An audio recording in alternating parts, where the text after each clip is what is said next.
ผมป้อนันตันดวงมณีอายุได้70 ปีจะได้แสดงพระธรรมเทศนาพระไตรปิฎกเล่มที่4เรื่องสิงกาละสูตรปุกเล่มที่5เรื่องสิงกาละสูตรปุกที่3ต่อไปฉะนั้นขอเรียนเชิญบรรดาผู้จะรับฟังพระธรรมเทศนาในกันนี้สดับรับฟังได้แล้วณบัดนี้นะโมตัสสะภะคะวะโตอะระหะโตสัมมาสัมพุทธัสสะมโลสังสักอันดังอันไปเมื่อเท่าถอยกำลังปัญญาบ่เล่งบ่กาหูก็บ่ได้ยินตาก็บ่แจ้งบ่ก็บ่อาจอุตสาหะการทำเพียรจำเริญมีปัสสนาธรรมได้แม่นันเจ้าสาโลมโตนอื่นรู้ธรรมจำเริญมีปัสสนาไปเถิงอรหันตาภลาอรหันตาดังอันชวนคนนั้นการทำเปลี่ยนเท่าใดก็ดีก็บ่อาจเพื่อจักรู้ธรรมจำเริญมีปัสสนาพอถึงอุปาจาระดีเลเหตุดังอันคนขาและนักบวชอันขาเลือขาลาดไปเปลี่ยนยอมกาจากอันเป็นพโยจานะแก่นโปรนในโลกไปนาแม่นมาบอกคานกันการจำเปลี่ยนปูนพมานักกว่าเจนเดาดังอันก็บอกเป็นพโยจานะน้อมมือเป็นโตแก่นโตนเราเพิ่งรู้ดังนี้เป็นดังเจ้าสาธารณาสัพปีการกิจพิมพ์สาเทนมันพิษวายามอันการทำเปลี่ยนมันเพิ่งรู้ตามคำพิธรรมป่าปามาตสารสาธการคำพระพุทธเจ้าในสิงกาลาสูตรที่นี้พระพุทธเจ้าตนมีจำใจมาไขหือเป็นพโยจนะแก่สัตว์โลกก็มาข่าวโตแห่งคันอันคานเป็นข้างหามีในคำสอนอย่าหือคานหือมันกันทำขวานเนื้อสมเด็จเป็นดีไปเมื่อนาเมื่อใดสาเวยสัมปติในเมืองฟ้าบ่ขาดทลาพ้นจากสงสารเนื้อใดถึงยังในปานเป็นไปแล้วโดยประการดังกล่าวมาแล้วแต่ไปลางอันโสโสลาไสญะปันทาวาเสเลปากาสังโฆอนุตตาปปาติมิตะโยกาดิยันทาอาโหทิสินิพระพุทธเจ้าจักสำแดงยังเหตุทั้งหลายอันหยาบกาทานั้นยังกำจันภูกาละยิงใจจากสัมปติในโลกอันนี้ในโลกไปนาพระพุทธเจ้าเทศนามาล้อมกันผูกวันเป็นคาถาไว้ว่าไว้เป็นกาหะบดีวินัยว่าดังนี้โอสุลัญญาดูแลลูกกังหะบดีเหตุทั้งหลายอันหลายพวงอันใดกูตถาคตอักเทศนาแล้วกาลหลังนั้นเลือกคือว่ามักลับเดินสายบ่ได้ของควายกันทำที่ชาการนั้นแลปัลลัตราละเสมานาอันว่าการนั้นยอมไปเล่นจู้โสมักกรรมด้วยเมียท่านบ่ขาดเวลำปา สังโฆอันหนึ่งคือว่าเวลานุเวนอันมากอันทัสสะอันหนึ่งก็บ่มังเฮือกันจำบุญเมตตนว่าฮือตารักษาศีลภาวนาก็บ่อาจเข้าไปไว้นักรบโคมยำเจ้าสะลมมานะพามภูเมศีลมีกัลยาณธรรมสักขาบดีเลกาติโยอันหนึ่งก็ย่อมทะลงเล่นยังสิ่งมีตนว่ามักลุกมังสังกาเถิงได้มาดูกรรมละปาลุเนอันหนึ่งทะลงโดยกินน้ำเมาคือว่าเราอย่าพ้นจากพมานักกว่าเจนาเน้นนันจาติกาอันหนึ่งก่อนย่อมไปเล็งดูตั้นพรอันไปฟังคำขับเดชสินที่เป่าในที่สันนามหูเลนากาเลอันหนึ่งในปากย่อมได้จะเดินไปเมื่อคืนปนเวลากาละดังอาเลเตจะนาเหตุตั้งหลายผู้นั้นยอมกำจัดปงกะละยิ่งใจญาณสัมปติในโลกอันนี้และโลกปานานิลีนันสาปะลิวานก็ดีกูนันจะลือพระโกฏแห่งคนพวกนั้นคือกางหาเบนายก่อนถอยเสียใจไปเป็นผาดูดังพระจันทร์นั้นลงไปทุกวันในกาละเมื่อเดือนแลมไปถึงเดือนดับมันแลบาลุเนดูลาครัวกะบอดีผู้ได้ลูกไหลเข็นใจมาเขียนน้ำเล่าและยากันมาพ้นพามันบ่มอะไรโดยอันใดเขาของสัมปติและเงินเชิงอันนอนลับเมื่อวันพ้นพามันก็บ่หอนกันทำการย่อมมานะใส่ในสหาวดูเมนดุงแควนท่านผู้อื่นคนพุงเป็นสันนานอันหนึ่งนี้และหนีท่านก่อนเพียงยอมจมไว้ในต้นบางนาเป็นดังก่อนเห็นอันต่อลงไปในน้ำอันลึกนั่นแลอาทิตริสาตังอาทิอุณหังดูแลโลกาบอดีปุกกาลาผู้ใดอันมีประการปีอันค้านถึงกันตามยามกันตามการเนียนย่อมเปลี่ยนปล่อยเสียด้วยกรรมเลยกาลาบันนี้ยังหนาวนักเย็นและบันนี้ยังร้อนนักเย็นและบันนี้ค่ำนักเย็นและวานล้วนบางกันตามที่จะการยังอันสันใดสักอันหนึ่งเข้าของเอินคำความบองเกิดมีแก่คนพวงนั้นพวงอันขานนั่นแลโยจาสิตังจะอุนห่างกลางคนผู้ใดมันกันจำเพียนบอกขานก็บอกใส่ใจเถิงอันร้อนอันหนาวอันใดอันหนึ่งดังอันเปลี่ยนย่อมอุนสา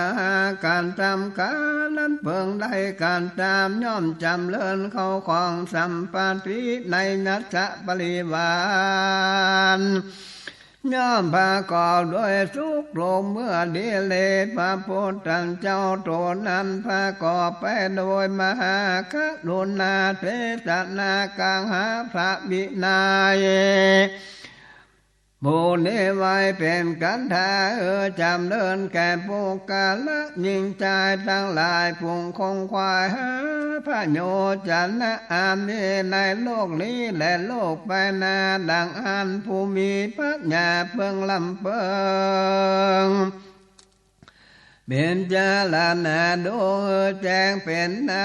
ฐานะก่อเพิ่งปฏิบัติไปตามดังพระพุทธเจ้าเทศนาโดยภาการดังกล่าวมานี่แลยันทะโลเมกังหาปาติบุญตาอามิตาปาติลุจันตาเวทิตาโพปะพุทธเจ้าสำแดงโทษหกพังกา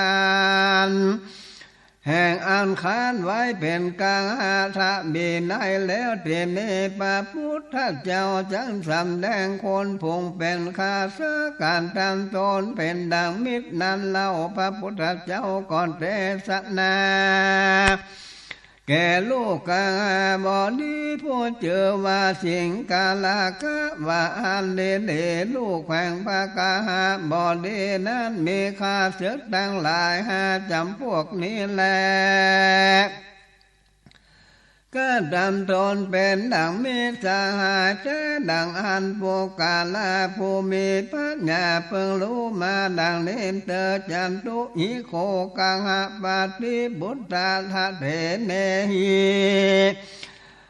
มิเตมินตราลูปะโกเทเวติตามโพดุลาลูกะหะบอดีข้าศึกการดำตนเป็นดังมิตรนั้นจำพวกหนึ่งเกิดว่าปราณาหะโลนั้นและปุกกาลาหญิงชายผู้มีปัญญาเพิ่งรู้ด้วยเหตุต่างหลายหาอันนี้และคือว่าคนผู้ใดเข้าไปสู่ในเดือนสหายโดยกำมืออันเป่าบ่เอาวัตถุอันใดมาสักอันคือว่ายังวัตถุมีตนว่าเสื้อผ้าแห่งสหายอันมีใจใครได้เท่าโยสักเสริญใจโดยคำว่าภาษาหายดูงามดีนี่นอสหายกูบุญมีจริงได้นุ่งอันทะลงแต่ดีเท่าอยู่ว่าสันนี้ส่วนว่าสหายกูโบเป็นเจ้าวัตถุนั้นมันก็ยังหันอวดว่าสันนั้นก็ลวดมีใจลงก่อนจริงแก่พาเชื่อแห่งตนแก่มันดีลีพี่บ่อันลางคาบเล่ามันก่อนเจ้าของฝากสักเล็กสักน้อยมาสู่เรือนสหายเหตุมาไข่ได้เข้าของแควนมาแควนหลายอันหนึ่งเล่าเมื่อไปยะกังวลโอนทลายเกิดมีแก่สหายโตดังอันก็บ่อาจจังหามปัญญาสันนั้นใดอันหนึ่งเล่าเมื่อพิจารณาถึงเพิ่มเปิงที่ใดการตามยากมีต้นว่า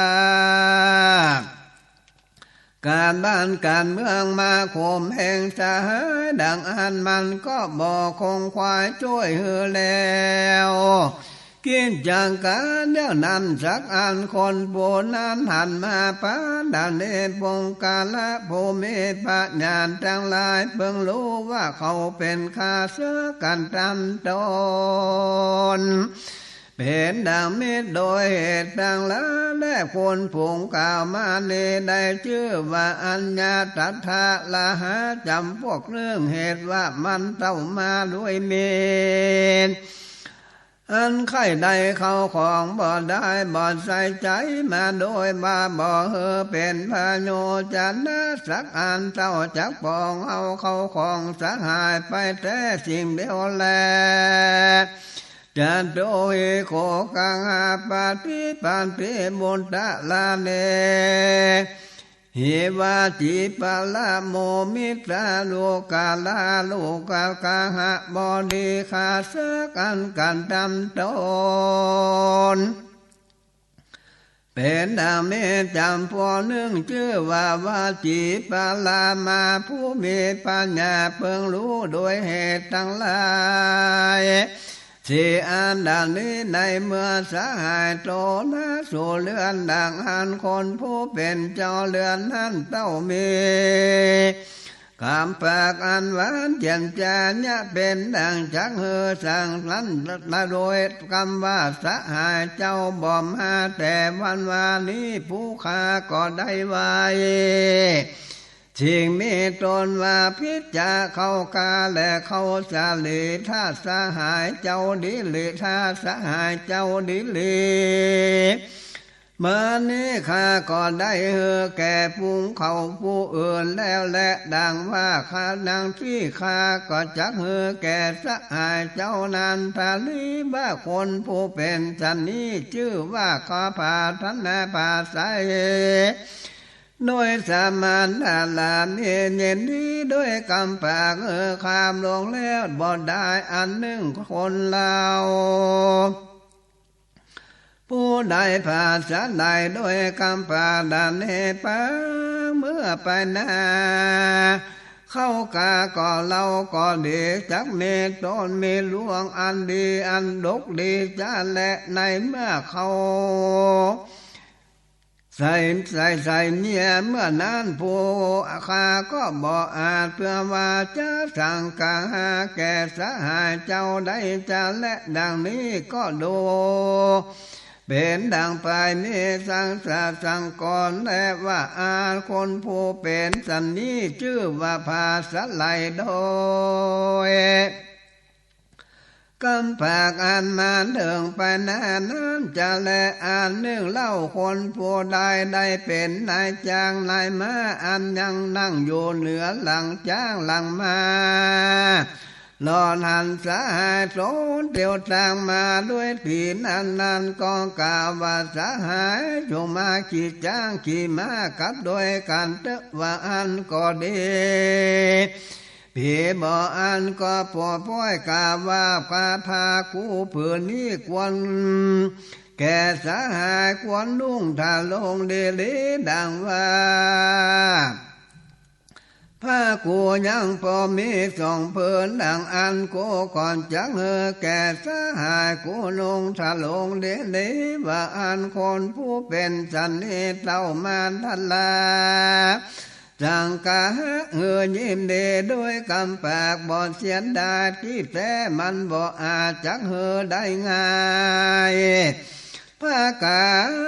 นึ่งเล่าคนบ่ได้ในเมื่อสหายตนมีปัญโยจนะโดยเจงมีตนว่างัวและควายมันถามยืมดังอ่านมันก็เทียมยอมและจำแดงอ่านชิบหายไล่ด่าว่าดังนี้เล่าว่าข้าโกและเกียนก็มีและเต้าว่าเขาว่างัวคานาจัดนาเจ็ดเสียจักลักบ่ได้เครื่องเกียนคือว่าโกงกำเกียนข้าก็หักเสียบ่ได้ไล่ได้แปลงเตือดันนี้ว่าดังนี้ว่าอันก็หักกองคอมเสียสันนันข้าก็จักไล่แก่สหายเจ้ายืมเดลีว่าอันคนผู้นั้น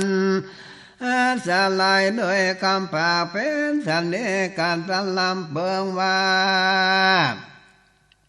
เป็นข้าศึกมาการจำโจรเป็นดำนี้โดยเหตุทั้งหลายที่จำพวกดังกล่าวมานี้ชื่อว่าวจีปรมะจำพวกหนึ่งเหตุว่ามันเล่ากล่าวว่าจักโดยคำป่าพอพ้นจากคำทีและต้านว่าดีสิ่งเดียวบ่ได้แม้นว่ามีเป็นดังเป็นอันดีเท่าใดก็ดีมันก็หากบ่มักให้สั่งสักอันและจะตุหิโคกังหาปาติบุตตาทานเนอนุปิญญาภานิอามินโจมินตะปาติโดปะโกตะโปโลกาลาลูกกาบอดีข้าศึกมาเถิงกันตามโจรเป็นดังจำพวกหนึ่งชื่อว่าอนุปุมปิภานินาลาวมาเถิงมาลำเพิงว่ามาด้วยเหตุต่างหลายที่อ่านดังนี้เจ้าคนพอได้ในเมื่อสหายแห่งโจรกันทำบาปป้อยอนุญาตก็บ่ห้ามบ่โลจะสหายโจดังอันป่วยชวนกันไปกันทำบาปเล่าเป็นตนว่าขาดสัตว์ละของแห่งชาติเมื่อสหายโจจะไปกันตามโมนุตาลาสาเสียนดังอันป่วยห้ามเสียนเล่าโดยคำว่าสหายเจ้าอย่ามือไปป่วยกินจากการเสียเข้าของนั้นสักอันมาละจักมั่งมูลเป็นดีแก่เล่าโดยอันกันตามบุญนี้บ่มีและห้ามว่าคนผู้เป็นสันนิ ชื่อว่าบ่เฮออนุญาตอันยังกันตามโบนึดดานแก่สหายโตและภาการหนึ่งเล่าคนโพใดย่อมมากล่าวคูณตอนหาสหายตนเหตุมันไข้ใดเข้าของบาทุแห่งสหายอันหนึ่งเปลี่ยนย่อมกล่าวคำที่เปลี่ยนเมื่อลับลางแห่งสหายเล่าดิเลคนผู้มีภาวะดังนี้เล่าเพิ่งรู้เป็นดังคาเสือกมากระทำตนเป็นเหตุโดยเหตุทั้งหลายสี่อันสันนี้ชื่อว่าอนุบุเปญาพามีจำพวกหนึ่งเหตุว่ามันเต้าเป็นสหายอันชวนไปสู่อบายบ่ได้เป็นสหายอันจักชวนไปสู่เมืองฟ้าสักอันเจตุเหงโกกังอาปาติบุญตาเนหิกปาชะโยอามิโตมินตาปาติโลปาโกเบติตัมโปดุลาลูกกางบอดีข้าเสือการจำตนเป็นดังมิจำพวหนึ่งชื่อว่าอปาญะสหายอันดำเพืองลำดับรู้เหตุทั้งหลายดังนี้เล่าคนโพไลเป็นสหายชวนกันกินเหล้าและยาชวนกันไปยาวเมื่อคืนพิษเวลากาละชวนกันไปดูเล่นมาโอสาลบชวนกันไปเล่นหมากลูกมังสังกาและหมากมาข้างเล่นเบียร์นั้นก่อนเตรียมยอมมือถอยเสียจากเข้าของสมบัติอันทุกอันเล่ากอกเบิ่งรู้ว่า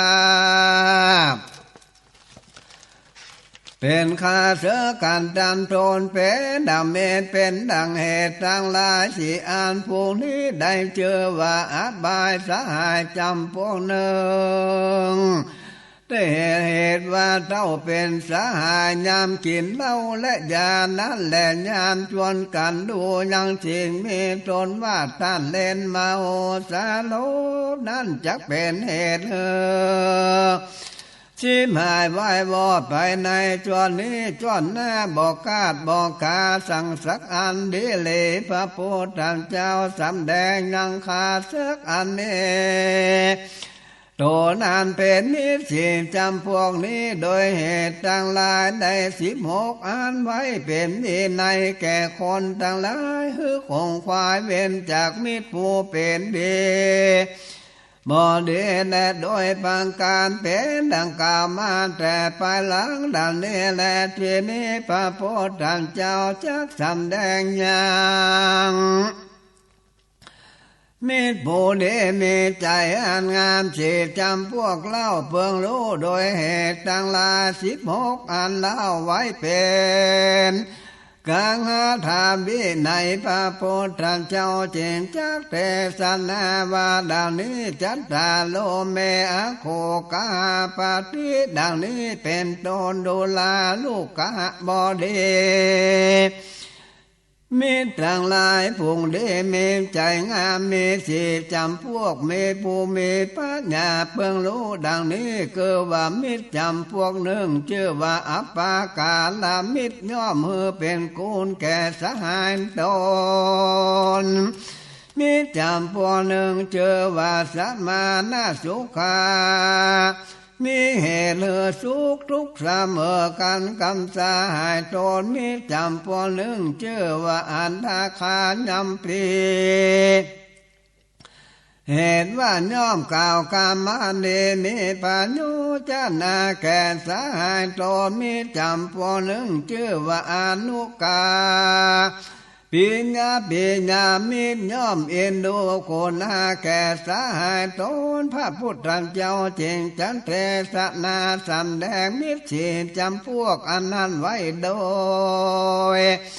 อันเป็นอุปาเทศวากรและที่มีพระพุทธเจ้าจักเทศสำแดงอย่างมิตรฉีจำพวกนั้นโดย อานิโตวาสวาละนันเล่าดังอันพระพุทธเจ้าเจงจักเทศนาเมื่อไปนาแก่ลูกกหบดีว่าดังนี้จันโตฮิเขกหาปาติบุญตาโลเนหิอุปกาโลมินโต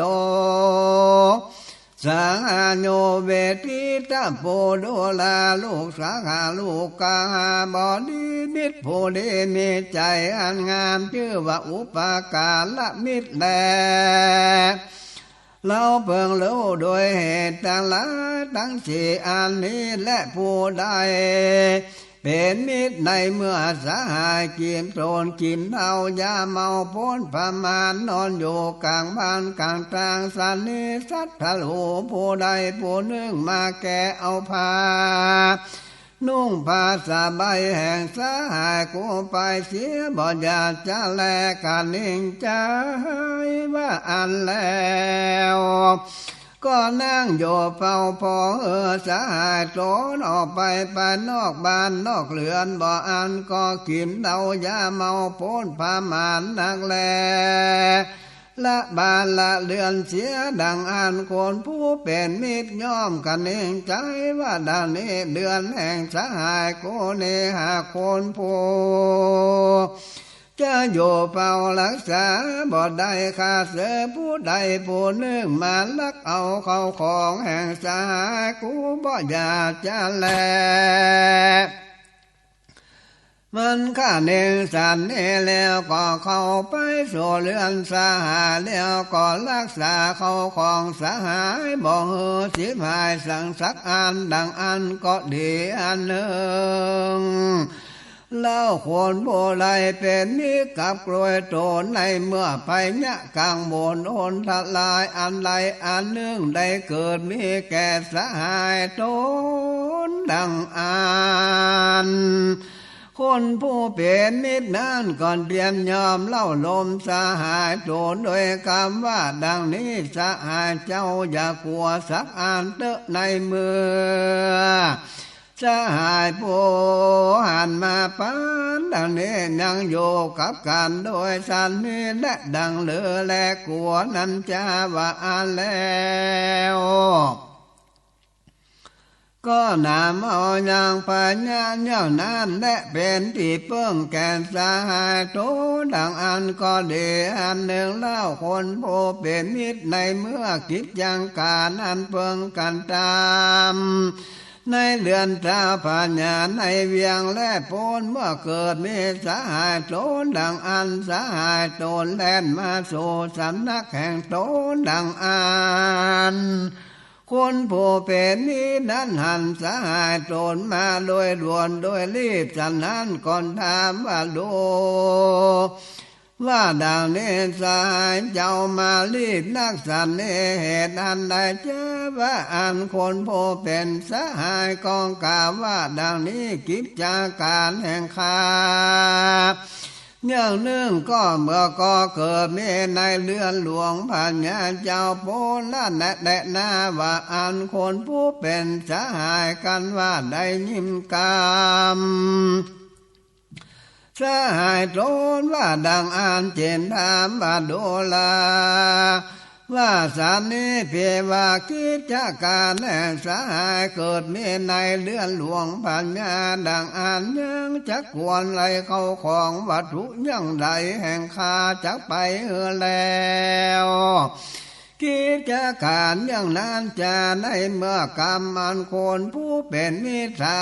มดูดังอันผู้เป็นสหายนั้นมันก็กล่าวว่าดังนี้ก็ข้ายังใครได้เงินและพระมารบาทเนื่องไปจ่ายแล้วกิจการอย่างนั้นอย่างอะไรก็ดีเลยและเหตุอันนั้นเป็นมิตรดีก็จริงว่าดังนี้เจ้าเงินพระมารและบาทก็บ่อาจแล้วกิจการอย่างนั้นจะไล่จะและสหายเจ้าทั้งสองจงเอาสองบางเงินไปจ่ายเตอะว่าอันคนผู้เป็นสหายว่าจักเอาเท่าใดคนผู้เป็นมิตรนั้นผู้ดีมีใจอันงาม มิสัมภาวาสานิชื่อว่าอุปการามิตรว่าอันผู้มีปัญญาเพิ่งรู้ด้วยเหตุทั้งหลายสิอันฟุ้งกามอันนี้แลจะตุเหโคภกาปาติบุตตะลาเนหิสมานาทุกาทุโคมิเทเวทิตัมโปโดกาลาลูกกะบอดีมิตรผู้มีใจอันงามจำพวกหนึ่งคือชื่อว่าสุขแลนโตโปมีปัญญาเพิ่งรู้ด้วยเหตุทั้งหลายที่อ่านดังนี้เล่าคนผู้ใดเป็นมิตรแล้วเต้ากล่าวยังกามละแก่ตนแก่สหายตนโพลานผู้เดียวก็บอกกล่าวแก่ด้านผู้อื่นดังอันก็ดีอันหนึ่งเล่าคนผู้เป็นมิตรก่อนยอมกังบางรับใบยังกำละแก่สายตนผู้อื่นบ่อาจจักรู้อันกรรมและหาแก่สหายแห่งตนโดยพังการสันได้คนผู้เป็นมิตรก็บอกเรารักษาไว้โดยภาการดังอันและภาการหนึ่งเล่าคนผู้เป็นมิตรในเมืองภายนากลางบุญโอนทลายยังได้แลเกิดมีแก่สหายแห่งโตดังอันก็บ่ละหะละสหายโดนเสียอันหนึ่งแล้วแม้นว่าเมตชีวิตแห่งตนส่วนคนผู้เป็นมิตรนั้นหากสันลานตนเสียเพื่อพโยชนาแก่สหายตนก็บ่เอื้อเพื่อซึ่งชีวิตแห่งตนมาเฮือแล้วคิดอย่างการแก่สหายแต่ดีเลดูลาลูกกะบอดีปฏิผู้เป็นมิตรผู้ดีมีสัมภาวะดังนี้ชื่อว่าสัมมานาสังขาทุกขาผู้มีปัญญาเบิ่งรู้โดยเหตุทั้งหลายที่อันโพนิเตบางการหนึ่งเล่าดูลาลูกกะปาติเมตผู้ดีมีใจอันงามจำพวกหนึ่งชื่อว่าอัฏฐาลักขาผู้มีปัญญาเพิ่งรู้โดยเหตุทั้งหลายที่อ่านดังนี้เล่าคนผู้ใดได้เป็นมิตรกันสหายกันตนจะกันทำบาปก่อนเพียรย่อมห้ามเสียห้ามสหายตนเฮเว้นจากบาปก็ดีอันหนึ่งคนผู้เป็นมิตรนั้นเพียรย่อมตั้งไว้ยังสหายตนในกรรมนั้นเป็นบุญจากบาปก็ดี โดยกรรมว่าสหายจริงจงกัดตามบุญนี้มีตนว่าเฮือตารักษาศีลภาวนาจงจะฟังธรรมอย่าได้ขาดอย่าประมาทสักอันเถอะว่าอันก็ดีอันหนึ่งเล่าคนผู้เป็นมิตรนั้นกายังสหายตนได้สาดาบลาฟังยังทำมันเลิกแลสุโขมันคือว่าอันสหายตนบ่อนได้ฟังธรรมแต่เมื่อก่อนนั้นก็ได้เล่าคนอันนั้นเป็นมิตรนั้นเพียรย่อมกล่าวว่าหนทางอันจะคืนเมื่อสู่เมืองฟ้าแก่สหายตนดังอันก็ดีดูแลลูกกางหาบอดีคนผู้อ่านเป็นมิตรอันดีมีใจอันงามมีสัมภาวะดังนี้ผู้มีปัญญาเพิ่งรู้ด้วยเหตุทั้งหลายสี่อันกาดังกามาแล้วแต่ไปหลังจาตุหิโกกังหาปาติบุตตะลาเลหิเวทิตาโพโดลาลูกกังหาปาติผู้ดีมีใจอันงามเพียรย่อมเอ็นดูคนอาสาตนใจสันนี้ชื่อว่าอนุกรรมเป็นมิตรผู้มีปัญญาเพิ่งรู้โดยเหตุทั้งหลายที่อ่านดังนี้เล่าคนผู้เป็นมิตรด้านกันว่าได้ยินข่าวสารว่าสหายตนสิบหายวายดังอัน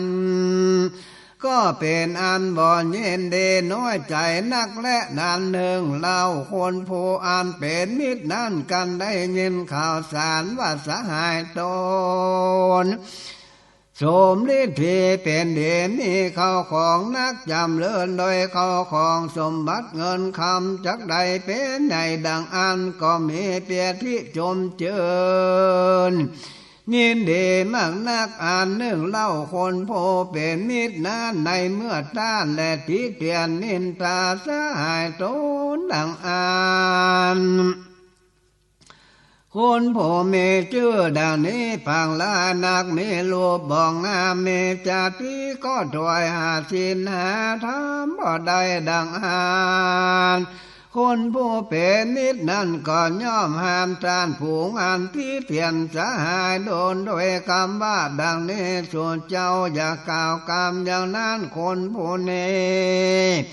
มีรูปบ่งามมีจาติก็เด่นนักก็พาก่อด้วยศีลและธรรมแต่เดลิได้ห้ามว่าอ่านอันหนึ่งเล่าคนผู้ใดอันเป็นมิตรนั้นในเมื่อต้านผู้อื่นกล่าวสรรเสริญยกย่อสหายตนดังอ่านคนผู้อ่านเป็นนี้นั้นก่อนสรรเสริญยกย่อคนตอบโดยคำว่าส่วนเจ้ากล่าวอันชอบควรแท้ดีเลยคนผู้เป็นมิตรนั้นเทียนยอมกล่าวยกย่อคุณสหายตนดังนี้แล้วดูแลโลกาปฏิคนบ่มีสภาวะดังนี้เรียกว่าเป็นมิตรผู้ดีมีใจอันงามมักนักชื่อว่าอนุปามีนันตรีปุกกาลาผู้มีปัญญาเพิ่งรู้โดยเหตุอันสีประการ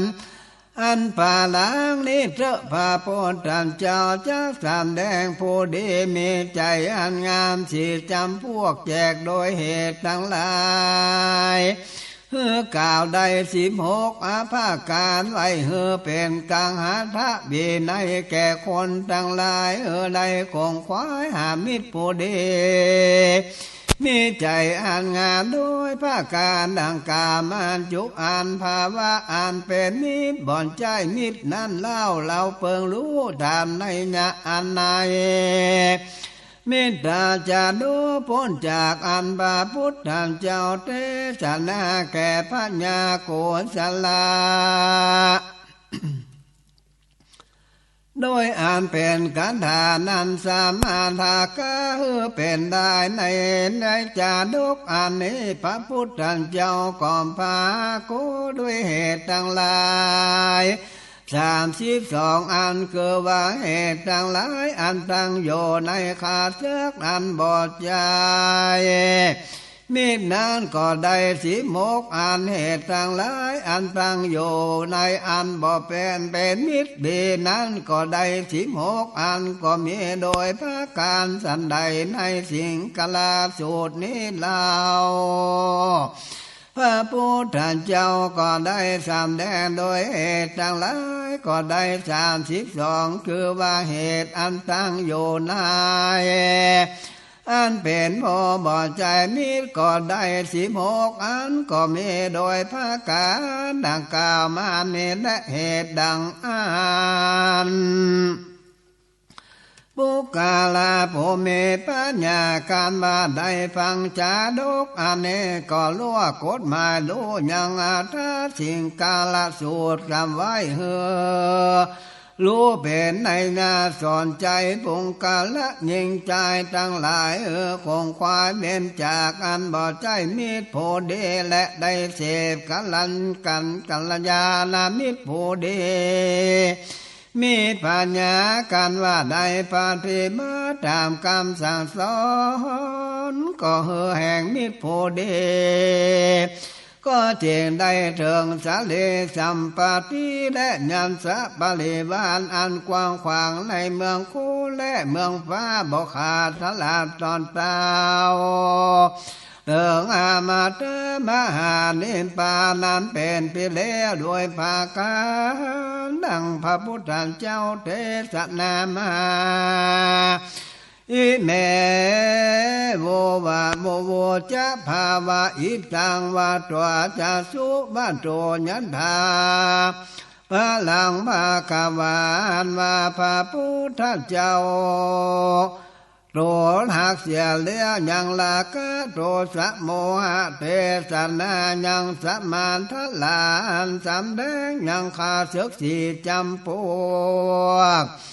เมตสีจำพวกโดยสมาทละอันเป็นบาลีนุนิยบุตรและสุการโตอันว่าพระพุทธเจ้าตนเมนาวเหล่า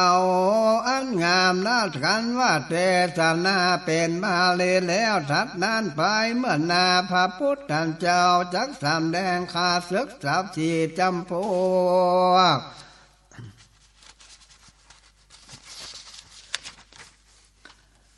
และผู้ไว้เป็นกันทาเราเจียงจ้าเทศนาว่ากะหะบอดีดังเนอัญญาตราทุหาโลมิโตโยมบะจามิโตมิโตปะจิปะโลอนุปานุนนุนญาจะอาโหอาหาดันนี้ดูลาลูกกาบอดีขาเสือกพุงได้ชื่อว่าหัตถาละหาเหตุมันยอมปองเอาเขาของแห่งสหายตนก็ไปก็เดขาเสือกพุงได้ชื่อว่าวาจีปาลาโมเหตุมันย่อมมีกำปากเป็นพระมารเจนจาเนี่ยเป็นดังเขาของอันใดอันเนื่องและเนี่ยเป็นดังจังกูเป็นคูนก่อนนั้นก็เดขาเสือกพวงใดเจอว่าอัปปาสหายเหตุมันย่อมสิบหายเสียนจากเขาของแห่สหายในเจอว่าอนุปิญญาพานิเหตุว่ามันเต้าอนุญาตในรายการกระทำการอันเป็นบาปแก่สหายโตนั้นจักไปการทำบาปบ่ห้ามมันป่วยห้ามสหายบ่ไปการทำบุญเล่านั้นก็เดขาเสือกพวงได้ชื่อว่าอัญญาสหายเหตุมันยอมสิบหายยังเขาของแห่งสหายโตนัตถาผู้เมปัญญากันว่ารู้แล้วยังขาเสือกสีจำพวกอันกันดำตนเป็นดังเม็ดด้านกองกวนเหล็กเว้นแต่งกายพระรู้จักดังคนรู้หลีกเว้นหนทางที่มีพญะมีตนว่าโจรนั่นแลดูลาลูกกาปาตินิพุงใดชื่อว่าอุปการละเมนเหตุมันเป็นกุนแก่นใจตนนั้นก็เดนิพุงได้ชื่อว่าสมานาสุขาทุกขามิตรเหตุอันมันย่อมมีสุขและทุกข์เสมอกับโดยสหายโตนั้นก็เดมิตรพวงได้และได้เจอว่าตัดโทนยาคาเหตุมานั้นเพียงยอมกล่าวกรรมมันจำเลินใจแก่สหายโตนก็เดมิตรผู้ได้ชื่อว่าอนุกัมปกามิตรนวนเหตุมันเทียนย่อมเอ็นดูคุณนาสหายโตดังอันก็เดกังหัดผู้มีปัญญาการว่ารู้แล้วอย่างมิตรสิจำพวกนี้ว่าเป็นมิตรผู้เดมีใจอันงานด้วยเมตตาไมตรีบ่ขาก่อมเพิ่งว่าจะเข้าไปอุปถากรักษาโคมยำเป็นพระดวงจาดังแม่รักษาลูกอันเกิดมาแต่อกตนบานนี้โทนเสลาสัมปันโนจาละมาเกสัภาวะสาติดูลาลูกกาปฏิผ ผู้กาลาผู้มีปัญญาอันประกอบด้วยศีลและธรรมไปเสดมิตรผู้เดสีจำพวกก็ลุ่งเหลืองผดุจะดังเปลวไฟอันส่องแจ้งลุ่งเหลืองเหตุยอมโดยในกาลละเมื่อกลางคืนนั้นแท้จริงและลำคาเสือกสีจำพวกนั้นบุกาลาผู้ใดหาปัญญาบ่ได้ก่อนเพียนย่อมีใจซึ่งมิตรเป็นอันเป็นมิตรมาใส่ใจตนซึ่งมิตรว่าเป็นคาเล่าใส่ใจซึ่งอันบ่เป็นพระโยจนะก็ใส่ใจซึ่งอันเป็นพระโยจนะนั้นแล้วเล่าเปิงโลนตามในญาอันพระพุทธเจ้าอาเทศนามาในสัตตาจา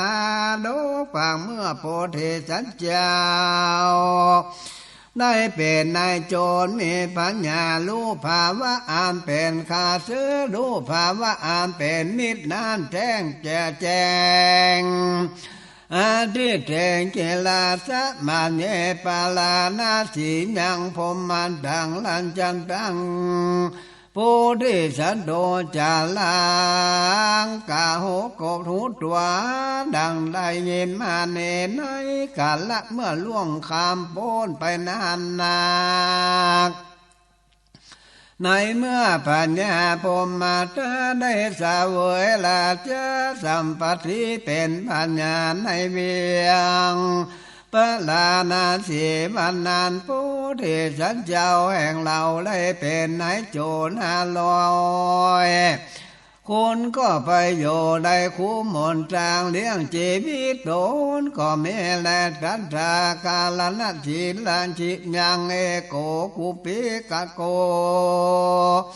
ในกาละเมื่อนั้นยังเมนายกัดมพี่ผู้นึงอยู่ในเมืองปาลานาสีที่นั้นก็ได้เงินปานแก่เจ้าจันนาบุตรผู้หนึ่งกูเอาเมื่อไปโล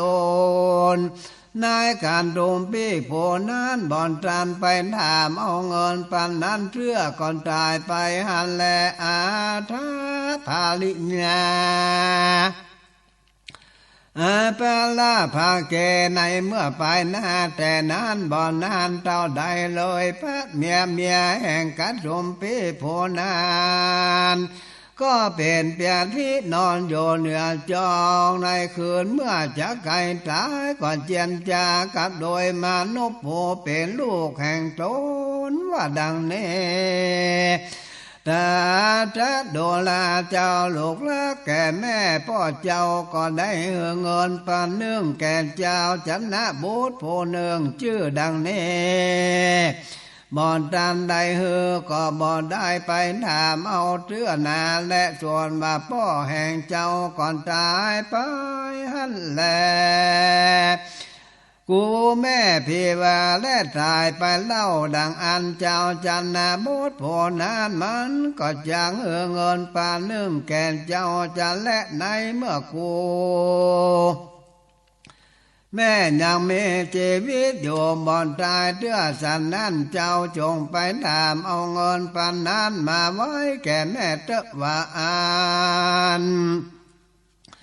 มนุษย์พอนั้นก็รับเอากรรมแม่แห่งตนว่าเดนแล้วก็ไปโสใจจันนาบุตรพอนั้นก็ถามก็ได้เงินปันนันเตดังอานาสะมันตากาละกิลิยังกัตวาบุญตาเสเนหะตัสสะอากามานะมาเกโอปาติกาสังเกตมูลตัวปาลิปาติในกาละเมื่อมานาวะนั้นไปถามเอาเงินได้แล้วคืนมาบ่อนตามมาลอดบ้านเจือดังอานนางผู้แม่ก่อนตายไปได้ทาแลงเกิดเป็นมาจริงจอตัวเนื่องไปอยู่ในหนทางอันจักมาแห่งมานาวะผู้นั้นและโจโดยเสเนหา อันลักลูกนั้นนายหันในกาละนั้นนายโจรทั้งหลายกัดดังหมู่โจรทั้งหลาย500 คนก็ไปอยู่คุ้มมนตางก็ไปอยู่ในละแวกหนทางอันจักมาแห่งมานาวะโพนั้นก็มีและทัตตาสาสิงกาลากิลาบุญตาอันตาวิมุขังเหตุในกาละนั้นมานาวะผู้ลูกก็มันเถิงป้าโจด่านป่าดังอันส่วนแม่หมาจริงจอดส่วนนั้นหันโจรทั้งหลายมาอยู่ในหนทางด่านป่าหลายนักได้ดีเจ้าก็จงโยกอย่าเข้ามาโซดานป่าอันเนเตอโจรจักมาข้าเจ้าเอาเกินป่านนั้นจะและมาเนาผู้นั้นบ่รู้เหตุอันแม่มาจึงจอดตัวนั้นได้การตามเป็นนี้นั้นสักอันเท่าได้ใส่ใจว่าแม่หมาจึงจอดตัวนี้เป็นข้าเสือแก่กูเมื่อเกิดหนทางเกิดหนทางแห่งกูจะและว่าอันแล้วมันก็เอาไม้ค้อนก้อนเด่นไล่ให้แม่แห่งตนเกิดไล่แม่มาจึงจะยิงจอดตัวนั้นเฮือแลนนี่ไปมันก่อนแต่งทางด่านป่านั้นไปนาน้อยกันละยามนานนกทาในตัวเนื้อตัวนั้นก็แล่นไปล่องล่อโจรทั้งหลายโดยคำว่าดังนี้เงินปัน1ก็มีในมือใจผู้นี้สู่เจ้า